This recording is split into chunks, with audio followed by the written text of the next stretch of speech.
Xbox just dropped some major bombshells in terms of what Xbox has planned for the future of the company. This comes via an interview with Phil Spencer and Bloomberg that just dropped this morning. Let's talk about the handheld, what they're going to do with releasing games multi-platform, and more.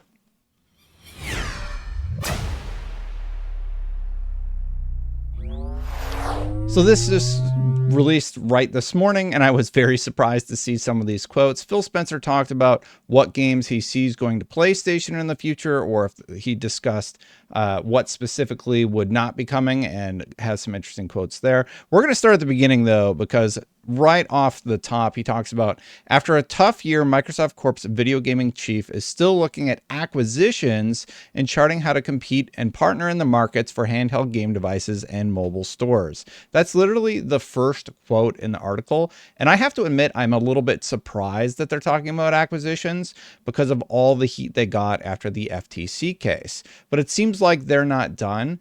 I don't believe that Phil Spencer is discussing a larger acquisition like a Take-Two. I know a lot of people asked who I thought on a podcast who we would be purchasing next, and I jokingly said Take-Two. But it sounds like it will be smaller in scope next time. That was still a surprise to hear that they're even interested in it whatsoever. On acquisitions, he continued, we definitely want to be in the market.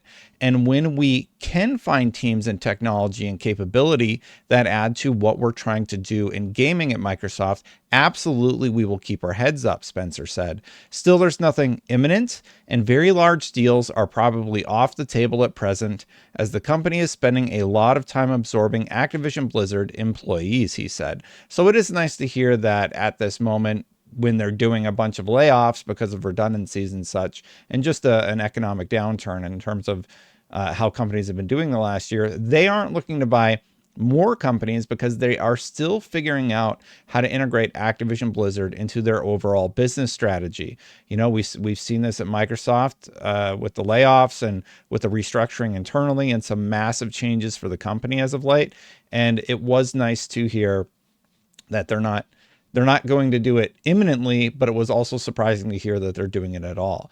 Now, one of the target areas where they are looking to grow is, believe it or not, China. You know, Black Myth Wukong coming out of China this last year and being a massive success alongside other games like the gacha games coming out of there, and just seeing wide adoption by players does make China a bit of an interesting market where maybe they could grab some developers. He mentioned the following.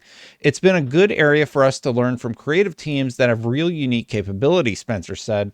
The real opportunity is to partner with creative teams in China for global. So they're talking about games that are going to go everywhere in the world and reach players all over the place, and figure out how to develop that strategy further. Just like every episode, I have to figure out how to develop the strategy of saying, hit that subscribe button, hit that bell to know my content goes live, or hit that like button if you like this video so far. But now we're going to get into the real juicy stuff, because he did basically confirm the handheld, and he also talked about some other stuff related to the handheld and what they want to do in the future.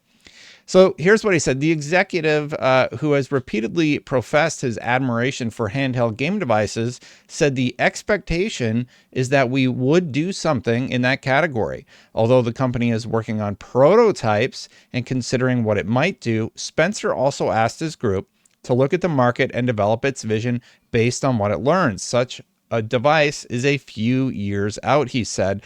I mean, the fact that that's the first time he confirmed it. I don't know if that was intentional or not, but the fact that he confirms a device is being developed and is a few years out is something he has only jokingly alluded to.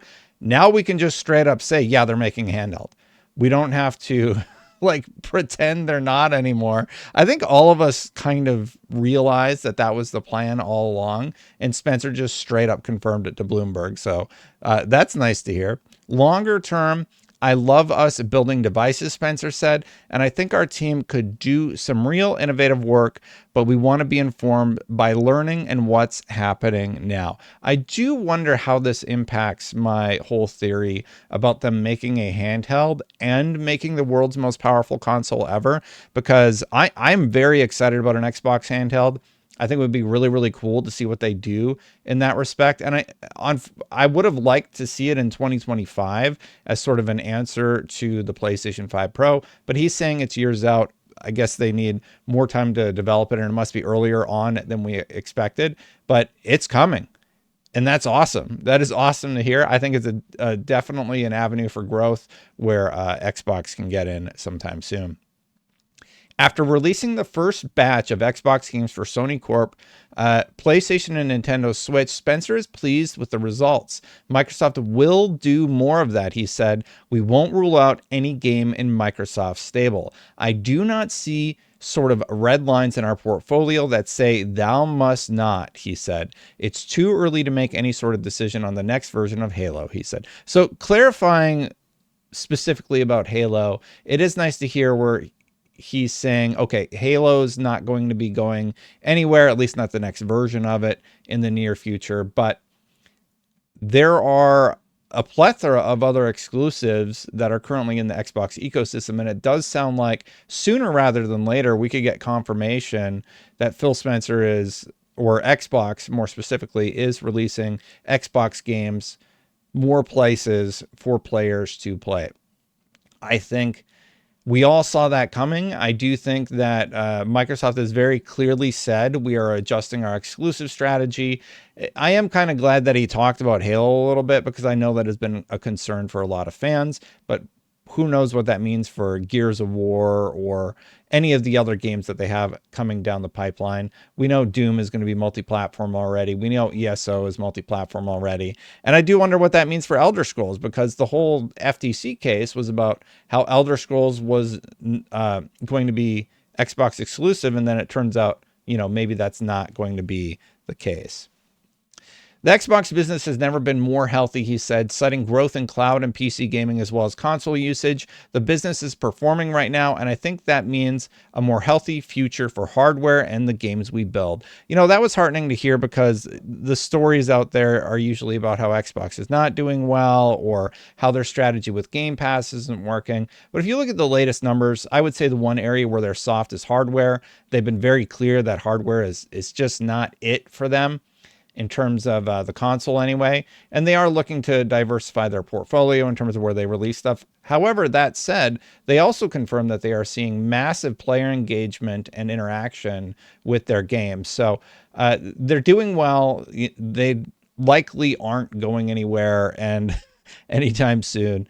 And it is good to see that player engagement is way up. And actually, this Windows Central article that Jez Corden wrote the other day, he said, from what my sources tell me, Xbox's ecosystem is currently the lead platform for Call of Duty Black Ops 6 engagement, despite also seeing massive growth on PlayStation and Steam. So despite the fact that it's on those other platforms, Xbox is the number one platform, according to Jez Corden over at Windows Central. If that's accurate, that is incredibly impressive. So Call of Duty seeing this huge boon on the Xbox platform, outpacing PlayStation and other platforms, likely because of the engagement, because of Xbox Game Pass, mean the strategy is working.